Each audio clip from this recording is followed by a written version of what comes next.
Hello and good evening everyone, welcome back to the channel. So journal की journey हमारी चल रही है और जर्नल की जर्नी में हम आ गए हैं डे 4 पर। डे 4 की जब हम बात करेंगे तो आज हम लेके आए हैं आपके लिए कुछ नया। नया क्या है हमारे पास पिटारे में? आज है हमारे पास बैंकिंग ट्रांजैक्शंस। तो इससे पहले 3 क्लास हो चुकी हैं और 3 क्लास में हमने क्या क्या टॉपिक कवर कर रखे हैं। हमने बैंक बिजनेस को स्टार्ट करने की एंट्री की, परचेज एंड सेल से रिगार्डिंग एंट्री की, और लास्ट क्लास में हमने डिस्काउंट रिलेटेड एंट्रीज कर रखी हैं। तो आज इस जर्नी को आगे बढ़ाएंगे कि बिजनेस अगर बैंकिंग ट्रांजैक्शन में इन्वॉल्व होता है तो क्या एंट्रीज बनेंगी।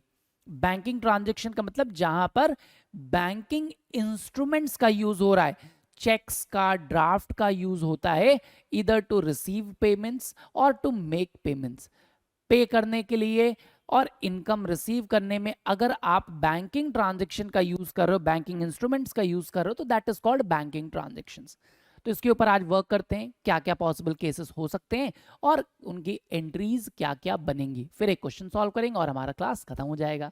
तो बहुत ही अच्छा टॉपिक है, इंपॉर्टेंट है।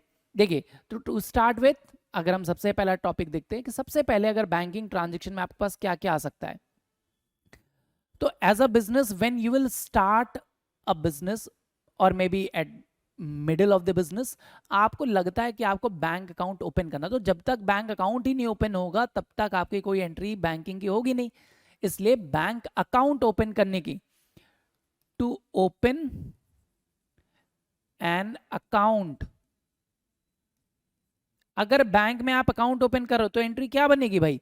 अब बैंक में ध्यान रखिएगा, अगर आप बिजनेस के पैसे से बैंक में अपना अकाउंट ओपन करते हो, बिजनेस अपने नाम पर एक बैंक अकाउंट ओपन करेगा, करेंट अकाउंट हो, सेविंग अकाउंट हो, इससे कोई फर्क नहीं पड़ेगा।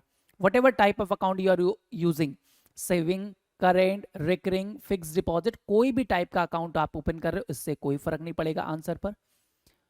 और आप किसी भी बैंक में ओपन कर रहे हो, HDFC, SBI, PNB, bank of Baroda, कोई भी बैंक हो, डजेंट मैटर। तो type of account and type of bank does not matter at all. Matter क्या करता है बिजनेस के पॉइंट ऑफ व्यू से, क्या गया, पैसे गए। क्योंकि भैया पैसे लगा के ही आप बिजनेस स्टार्ट कर पाओगे, पैसे लगा के ही आप बैंक अकाउंट ओपन कर पाओगे। तो to start your bank account आपको कुछ मिनिमम डिपॉजिट्स करने पड़ते हैं। तो बैंक बैलेंस बढ़ेगा आपका, bank account will be debited. Entry क्या बनेगी ऐसे में? Bank account will be debited. आपका बैंक बैलेंस इंप्रूव हो जाएगा, बैंक बैलेंस हमारे लिए इंप्रूव हो रहा है, बढ़ रहा है, असेट है तो डेबिट हो जाएगा। और एक असेट क्रेडिट हो जाएगा, कौन सा असेट? कैश। कि बिजनेस के पास से कैश तो गया, क्रेडिट व्हाट गोज आउट, लेकिन बैंक बैलेंस बढ़ गया है। ठीक है, बैंक हमारा पर्सनल नेचर का, इसलिए डेबिट द रिसीवर। क्लियर है? पैसा गया और बैंक बैलेंस हमारा बढ़ गया। कब? जब आप अकाउंट ओपन करोगे in the bank, and account in the bank, चाहे वो सेविंग अकाउंट हो, करेंट अकाउंट हो, SBI में हो कि HDFC में, इससे कोई फर्क नहीं पड़ेगा, ये चीज इग्नोर करिएगा। ठीक है, अकाउंट ओपन कर रहे हो तो बैंक बैलेंस बढ़ेगा और कैश बैलेंस कम हो जाएगा। अब अकाउंट ओपन कर लिया, बाद में अगर कुछ और पैसे ऐड किए, that means if money deposited, money की जगह हम कैश लिख देते हैं, कैश डिपॉजिटेड इनटू बैंक। अगर आपने बैंक में कुछ कैश जमा किए तो पैसे जमा करोगे तो क्या होगा? फिर से बैंक बैलेंस बढ़ेगा और बिजनेस का कैश चला जाएगा, तो सिमिलर एंट्री बनेगी। अगर आपने बैंक में पैसे जमा किए तो bank balance will increase, bank account debit, and आपका जो फर्म का कैश इन हैंड था वो कम हो जाएगा, क्रेडिट हो जाएगा। आसान है, पैसा जमा कर रहे हैं, जब भी बैंक में पैसा जाएगा तो बैंक अकाउंट बढ़ जाएगा, डेबिट हो जाएगा, और जब भी बैंक से पैसे निकलेंगे कम हो जाएगा, यानी बैंक अकाउंट क्रेडिट हो जाएगा। ठीक है, इसके अलावा अब आपने पैसे जमा किए हैं तो पैसे विड्रॉ भी तो कर सकते हैं, कैश विड्रॉन फ्रॉम बैंक। अब बैंक से पैसे निकाले तब क्या करेंगे? तो बैंक से पैसे निकाले तो आपको बहुत ही ध्यान से समझना है यहां पर कि क्यों निकाल लो पैसे, पर्पस क्या है, what is the purpose of withdrawing money from the bank. क्या आप अपने पर्सनल यूज के लिए निकाल रहे हो? अगर ओनर ने पर्सनल यूज के लिए निकाला, और या फिर आप बिजनेस के लिए निकाल रहे हो, दो ही यूज है भाई। बिजनेस से अकाउंट से पैसा अगर निकाल ले हो तो अपने पर्सनल खर्चे के लिए ओनर निकालेगा या बिजनेस में खर्चा करने के लिए। फॉर ऑफिस अगर निकाला आपने यानी ऑफिस यूज के लिए निकाल ले हो यानी बिजनेस के यूज के लिए, तब अलग एंट्री बनेगी। लेकिन अगर फॉर पर्सनल यूज आप निकाल लो, ऑफिस यूज के लिए निकाल लें या पर्सनल यूज, इस पे डिपेंड करेगी आपकी एंट्री। अगर एक्सक्यूज मी, अगर आपने पैसे निकाले ऑफिस यूज के लिए, तो ऑफिस यूज का मतलब बिजनेस में किसी भी काम के लिए यूज हो सकता है। तो आपने बिजनेस के अकाउंट से पैसे निकाले, तो आपके पास बैंक में जाओगे, लाइन में लग के फॉर्म भरोगे, पर्चा भर के पैसा आता है, तो क्या आता है? कैश आ रहा है। क्या बढ़ रहा है? ऐसे केस में आप कैश अकाउंट डेबिट, पैसा आ रहा है। कहां से आ रहा है? बैंक बैलेंस से। जब बैंक में जमा किया था तो बैंक बैलेंस बढ़ा था, यानी बैंक अकाउंट डेबिट हुआ था। आज आप निकाल ले रहे हो तो बैंक अकाउंट को क्रेडिट कर दोगे, बैंक अकाउंट क्रेडिट हो जाएगा जब भी आप पैसे निकालोगे। लेकिन अगर वही पैसा आपने पर्सनल यूज के लिए निकाला तो आप उसको ये नहीं दिखाओगे कि बिजनेस के पास कैश बढ़ा। तब क्या है? ओनर ने पर्सनल यूज के लिए निकाला, पैसा निकाला तो दुकान में नहीं आया, वो बिजनेस में नहीं आया, वो उसके घर चला गया। तो हमारे लिए क्या है? ओनर ने अगर पर्सनल यूज के लिए कुछ भी किया तो वो क्या है? Drawings. Then it will be treated as drawings of the business. So drawings account debit to bank account. Bank balance तो कम हो गया है लेकिन ड्रॉइंग्स बढ़ गई हैं। तो जब भी आप बैंक से पैसे विड्रॉ करोगे, बैंक बैलेंस तो कम होगा लेकिन अगर पर्सनल यूज के लिए विड्रॉ किया तो ड्रॉइंग्स बढ़ जाएंगे, और अगर ऑफिशियल यूज के लिए निकाला है तो आपका कैश अकाउंट डेबिट हो जाएगा। क्लियर है यहां तक? पैसा जमा कर रहे हैं, पैसा निकाल रहे हैं, इतना तो समझ में आ गया होगा। अब इसके बाद देखिए आगे का केस देखते हैं। इसके अलावा अब बैंक में पैसा पड़ा है, बैंक आपको उसके ऊपर कुछ इंटरेस्ट वगैरह देता है, इंटरेस्ट अलाउ करेगा ना, तो इंटरेस्ट अलाउड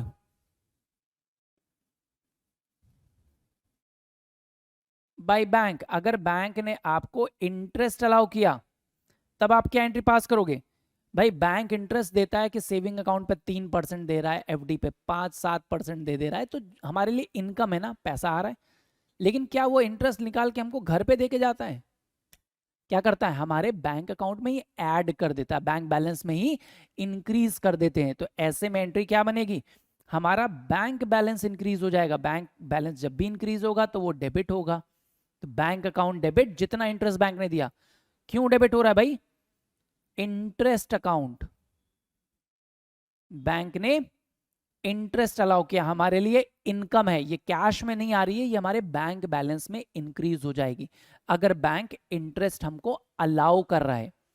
अब अलाउ करने के साथ बैंक हमसे पैसे काट भी तो सकता है। हमने बैंक से लोन वगैरह लिया है, अगर बोरो किया है तो बैंक हमसे इंटरेस्ट चार्ज भी तो कर सकता है भाई। अगर चार्ज कर रहा है तो उसकी एंट्री देखते हैं। इंटरेस्ट, या आप देखोगे बैंक चार्जेस, या फिर कमीशन चार्ज्ड बाय बैंक। अगर बैंक हमसे कुछ इंटरेस्ट, कमीशन या बैंक चार्जेस चार्ज करता है बिजनेस से, बैंक हमसे इंटरेस्ट चार्ज कर सकता है फॉर बोरोइंग्स, जो भी आपने उधारी वगैरह ली है। बैंक चार्जेस चार्ज कर सकता है फॉर जनरल सर्विसेज, जो कि सबको प्रोवाइड कर रहा है। और personal services as an agent जब बैंक प्रोवाइड करेगा तो आपसे कमीशन चार्ज करता है। तो तीनों ही केस में बैंक आपके अकाउंट से पैसे को कट कर देता है, आपसे घर से कैश लेने नहीं आएगा, आपके जो बैंक बैलेंस है उनमें से डिडक्शन कर देगा, यानी आपके बैंक बैलेंस को रिड्यूस कर देगा। तो क्या है ये? आपके लिए एक्सपेंस है। तो इसके केस में एंट्री क्या बनेगी? बैंक चार्जेस है तो बैंक चार्जेस, इंटरेस्ट है तो इंटरेस्ट।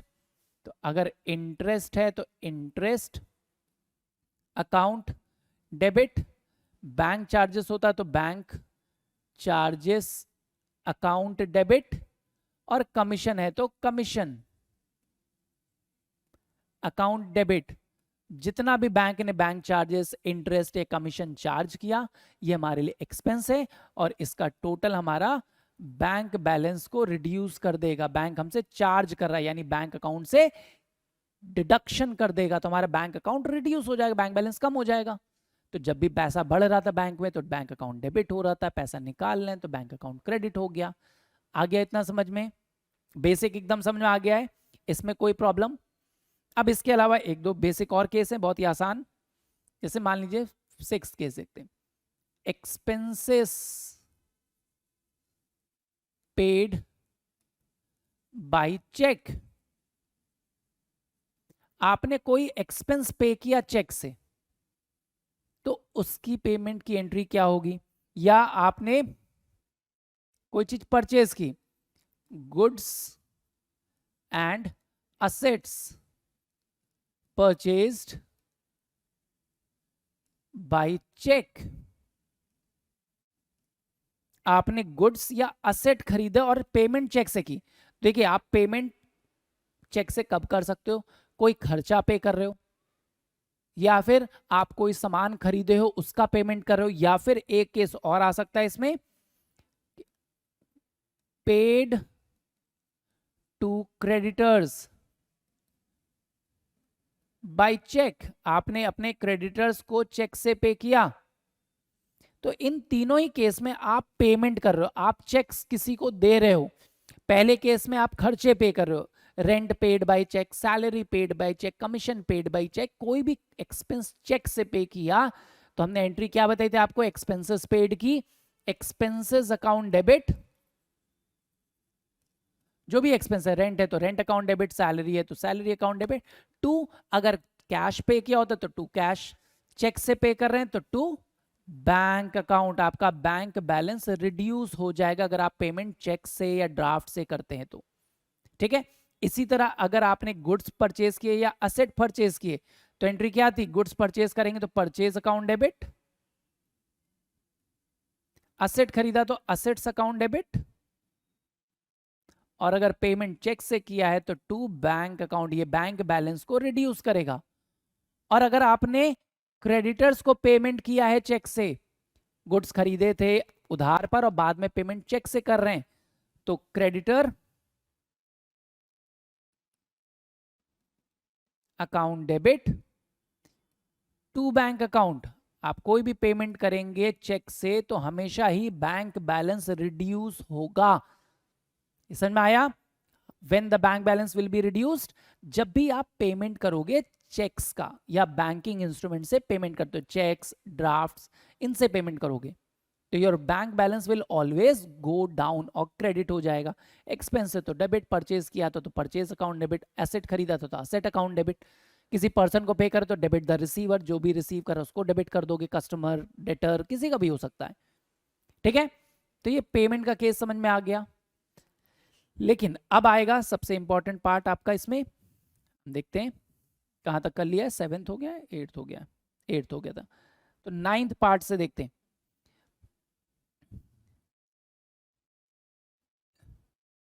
जब आपके पास कोई भी इनकम हो जाए या किसी डेटर से अमाउंट रिसीव हो रहा हो, गुड सोल्ड क्या उससे कोई इनकम आ रही हो, असेट को बेचने से कुछ पैसा आ रहा हो, कोई भी income, any receipt that you are receiving by cheque, तब आपको बहुत ध्यान रखना है, checks received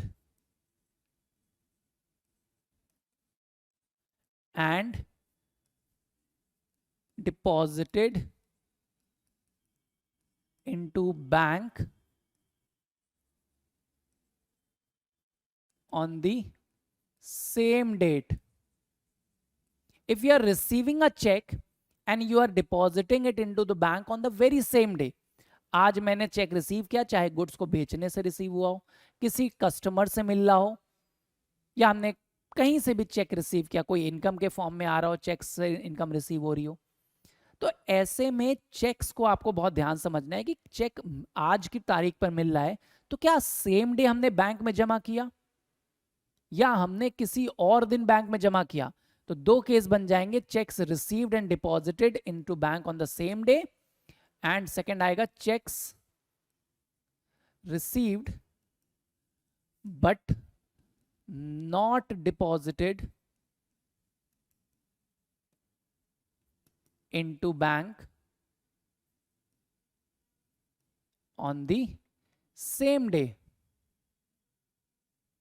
तो चेक रिसीव कर रहे हैं और बैंक में सेम डे डिपॉजिट कर दे रहे हैं, ये चेक रिसीव कर रहे बट बैंक में सेम डे डिपॉजिट नहीं कर रहे हैं, तो ऐसे में एंट्री क्या बनेगी? ठीक है, तो चेक रिसीव्ड किया और सेम डे बैंक में जमा कर दिया, तो सेम डे आपका बैंक बैलेंस बढ़ जाएगा, और बैंक बैलेंस बढ़ेगा तो अभी आपको बताया क्या होगा, बैंक अकाउंट डेबिट हो जाएगा। क्यों डेबिट हुआ भाई? चेक रिसीव हुआ था, तो किससे रिसीव हुआ था? गुड्स बेचा था, तो टू सेल्स की वजह से। अगर किसी कस्टमर से मिला था, डेटर से मिला था, तो कस्टमर्स पर्सनल अकाउंट।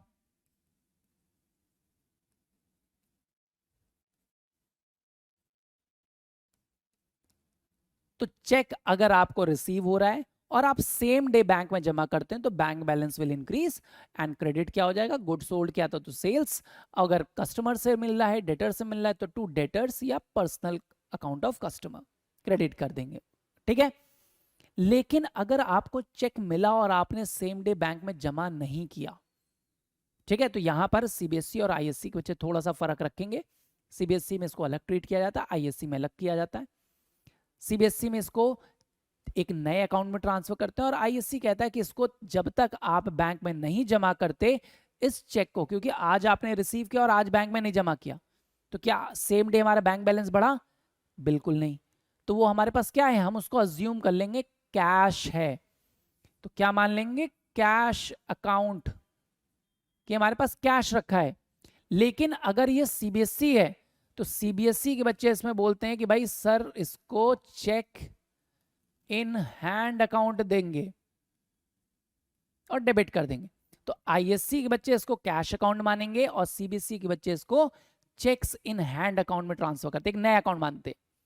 और कहां से आया ये चेक? अगर गुड सोल्ड किया था तो सेल्स अकाउंट, अदरवाइज कस्टमर के अकाउंट से।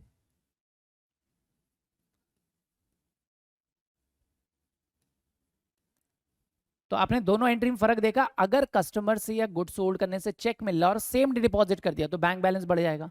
सेम डे डिपॉजिट नहीं कर रहे हैं, तो कैश बैलेंस आईएससी मानेंगे कि उसको कैश मान लेते हैं, और सीबीएसई कहता है नहीं कैश नहीं है, ये चेक इन हैंड एक नया अकाउंट बोलेंगे कि हमारे पास अभी चेक हैंड में रखा है। ठीक है, इसको हमने बैंक में सबमिट नहीं किया है। अब अगर यही वाला चेक जो हमारे पास इन हैंड रखा है, the above check deposited next day या किसी अदर डे पे, अगर वही चेक हम बैंक में अब जमा करेंगे, तो जिस दिन अब आप चेक बैंक में जमा करोगे उस दिन आप क्या दिखाओगे? बैंक बैलेंस विल इंक्रीज, यानी बैंक बैलेंस तब बढ़ जाएगा। जिस दिन जमा करोगे बैंक में उस दिन बैंक बैलेंस बढ़ेगा, जिस दिन नहीं जमा किया उस दिन बैंक बैलेंस नहीं बढ़ा। कहां से बढ़ा? अब अगर आपने आईएससी थे तो आपने कैश माना था, यानी आप इसको लिखोगे कैश बैलेंस खत्म हो गया, क्योंकि जब तक आपके पास कैश था तब तक आपने इसको कैश मान के डेबिट कर रखा था। अब यही चेक बैंक में जमा करोगे तो आप मानोगे जो कैश बढ़ा था वो कैश कम हो जाएगा और बैंक बैलेंस बढ़ जाएगा। लेकिन अगर आप सीबीएसई से हैं तो आप इसको लिखोगे to cheque in hand account.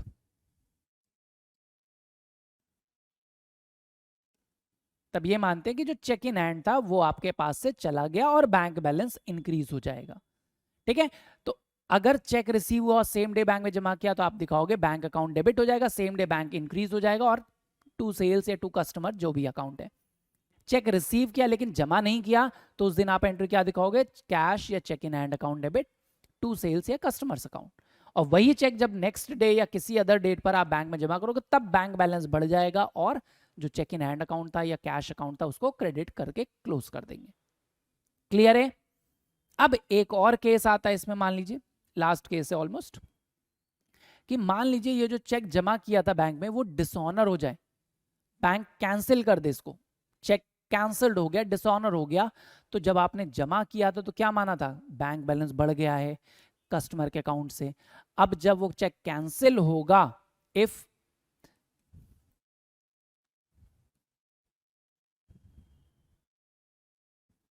above check is dishonored,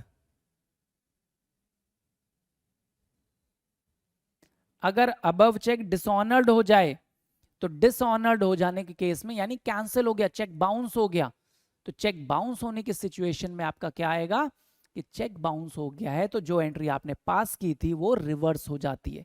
तब आपने माना था बैंक बैलेंस बढ़ गया है, तो अब बैंक बैलेंस कम हो जाएगा। तब आप माना था कि कस्टमर का अकाउंट क्लोज कर दिया, तब वापस उसको डेटर बना दोगे, ओपन कर दोगे।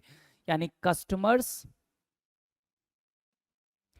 पर्सनल अकाउंट डेबिट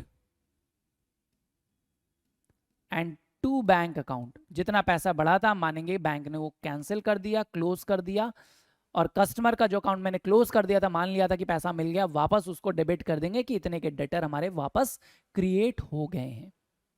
ठीक है, तो जब आप जमा करोगे तो bank account debit to customer account, अगर सेम डे डिपॉजिट कर दिया, अगर चेक बाउंस होकर वापस आ गया, कैंसिल हो गया, डिसऑनर कर दिया गया, तो कस्टमर का अकाउंट वापस डेबिट कर देंगे और बैंक बैलेंस जितने से बढ़ाया था उतने से कम कर देंगे। तो हो गया यहां तक, और कोई डाउट रह गया? बैंकिंग से रिलेटेड ज्यादातर एंट्री यही होंगी। इतनी एंट्रीज में हमारा बैंकिंग का ट्रांजेक्शन ऑलमोस्ट कंप्लीट है। इतना आ गया होगा, आई होप इसमें कोई डाउट नहीं होगा। ठीक है, एक क्वेश्चन इस पर देख लेते हैं, उसके बाद इस क्लास को वाइंड अप करेंगे। देखिए, एक रैंडम क्वेश्चन लिया हमने, यहां पर पेड इनटू बैंक, पहली एंट्री लेते हैं। एंट्री के लिए हम नया पेज पर आ जाते हैं, एंट्री आप बना लेंगे, फॉर्मेट, बिना फॉर्मेट के कोई भी एंट्री नहीं करेंगे, ध्यान रखेंगे। ठीक है, तो जर्नल के फॉर्मेट पे आते हैं। देखिए, पहली एंट्री करेंगे मार्च 1, paid into bank. Paid into bank का मतलब क्या हो गया? पैसे जमा किए बैंक में फॉर ओपनिंग करेंट अकाउंट। मैंने आपको बताया था करेंट अकाउंट, सेविंग अकाउंट हो किसी भी बैंक में, उससे कोई फर्क नहीं। जब भी आप बैंक में पैसा जमा करके बैंक अकाउंट ओपन करेगी तो एंट्री क्या होगी? बैंक बैलेंस बढ़ जाएगा, तो बैंक अकाउंट डेबिट, क्या गया हमारे पास से? कैश गया, बिजनेस का कैश कम हो जाएगा 25,000 से, तो 25,000 रुपए से एंट्री क्या हो जाएगी? Bank account debit to cash account. Bank balance बढ़ जाएगा और कैश बैलेंस कम हो जाएगा। क्लियर है? सेकंड देखते हैं, 5 तारीख को बोला goods purchase and payment made by cheque. 10,000 रुपए का गुड्स खरीदा और पेमेंट कैसे की? चेक से की। तो गुड्स परचेज किया यानी परचेज अकाउंट डेबिट, और पेमेंट कैसे की? कैश करते तो टू कैश, चेक से किया है तो बैंक बैलेंस कम हो जाएगा टू बैंक अकाउंट। आसान है, 10,000 रुपए। ठीक है, नेक्स्ट देखिए, 8 तारीख बोला cash sales 40,000, out of this amount 30,000 is deposited into bank. 40,000 का गुड्स बेचा, जिसमें से 30,000 रुपए बैंक में जमा कर दिए, यानी बाकी तो कैश में है ना हमारे पास। तो आप दिखाओगे सोल्ड कितने में किया है? To sales account, goods sold किया है तो भाई 40,000 का गुड्स आपने बेचा है। अब इसमें से जो 40,000 आया, सेम डे हमने 30,000 रुपए बैंक में जमा कर दिए, तो सेम डे बैंक बैलेंस बढ़ गया है, मतलब बैंक अकाउंट डेबिट कितने से बढ़ गया बैंक बैलेंस? 30,000 रुपए जो हमने बैंक में जमा कर दिए, और जो 10,000 बचे हैं वो तो हमने बैंक में नहीं जमा किए, दैट मीन्स वो तो हमारे पास कैश के फॉर्म में है, इसलिए कैश अकाउंट डेबिट। तो जितना कैश में रखा है उतना कैश में, जितना बैंक में जमा कर दिया बैंक अकाउंट डेबिट हो जाएगा सेम डे, क्योंकि आपने जमा किया है। एंड टू सेल्स अकाउंट, 40,000 का बेचा, 30,000 बैंक में बढ़ गया और 10,000 हमारे जेब में रह गया। ठीक है, जेब मतलब बिजनेस में रह गया। विड्रॉन फॉर प्राइवेट यूज 5,000 रुपए। अब विड्रॉ किया है प्राइवेट यूज के लिए, कहां से विड्रॉ किया है हमको नहीं बताया। प्राइवेट यूज मतलब ड्रॉइंग है, तो क्या विड्रॉ किया है? फिर हम मानेंगे कैश विड्रॉ किया है। तो ड्रॉइंग अकाउंट डेबिट, जब भी आप प्राइवेट यूज के लिए विड्रॉ करोगे ड्रॉइंग्स अकाउंट डेबिट होगा। क्या विड्रॉ किया? कोई इंफॉर्मेशन नहीं, तो हम मानेंगे कैश विड्रॉ किया है, कैश अकाउंट 5,000 रुपए, क्योंकि यहां स्पेसिफाई नहीं है कि क्या विड्रॉ किया गया, कहां से विड्रॉ किया है। ठीक है, सेकंड देखेंगे इसी में, withdrawn from bank for private use. इस बार बैंक से निकाला और प्राइवेट यूज के लिए निकाला है 4,000 रुपए, तो इस बार आपने बैंक से निकाला है और प्राइवेट यूज यानी फिर से ड्रॉइंग्स हैं, ड्रॉइंग्स अकाउंट डेबिट, और इस बार बैंक से निकाला है पैसे तो बैंक बैलेंस कम हो जाएगा, इस बार कैश बैलेंस नहीं कम होगा, 4,000 रुपए। ठीक है, समझ में आया? इस बार हमने बैंक से निकाला था। तीसरे में देखिए विड्रॉन फ्रॉम बैंक, अब बैंक से तो निकाला है लेकिन किस पर्पस के लिए, पर्पस नहीं बताया तो हम क्या मानेंगे, ऑफिशियल पर्पस। जब तक पर्सनल यूज ना बोला हो, प्राइवेट यूज ना बोला हो, हम ड्राइंग नहीं मानेंगे, हम मानेंगे ऑफिस के यूज के लिए निकाला है। तो 12,000 रुपए अपने पर्सनल यूज के लिए नहीं निकाला, इस बार आपने ऑफिस के लिए निकाला। तो ऑफिस के लिए निकाला तो कैश बढ़ जाएगा ऑफिस का, दुकान में कैश आया, कहां से आया, बैंक से निकाला, तो बैंक बैलेंस कम हो जाएगा।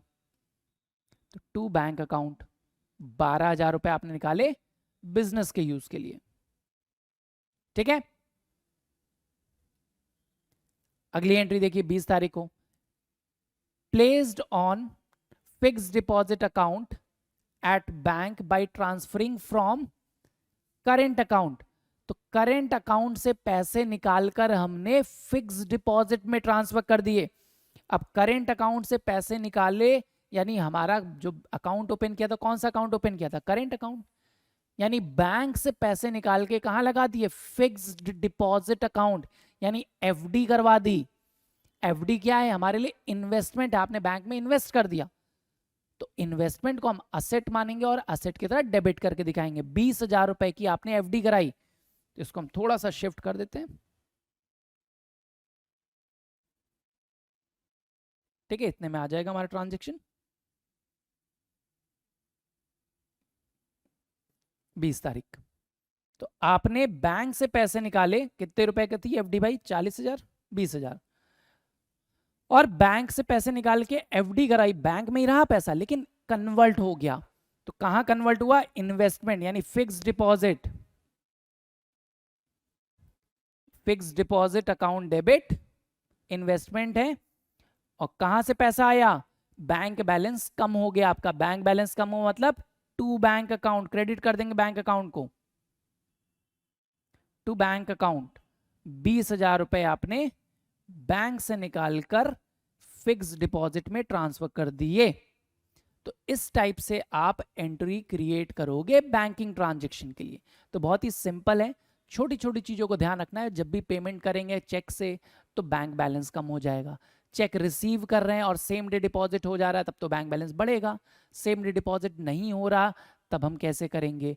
कोई बैंक हमको अलाउ कर रहा है इंटरेस्ट, डिविडेंड, रेंट, कुछ भी रिसीव पेमेंट हो रहा है, तो अगर बैंक बैलेंस बढ़ रहा है तो बैंक अकाउंट डेबिट हो जाएगा, बैंक बैलेंस कम हो रहा है तो बैंक अकाउंट क्रेडिट हो जाएगा। बहुत ही सिंपल है, आई होप समझ में आ गया होगा। बैंकिंग ट्रांजैक्शन कोई दिक्कत नहीं है, इसको रिवाइज करेंगे, प्रैक्टिस करेंगे।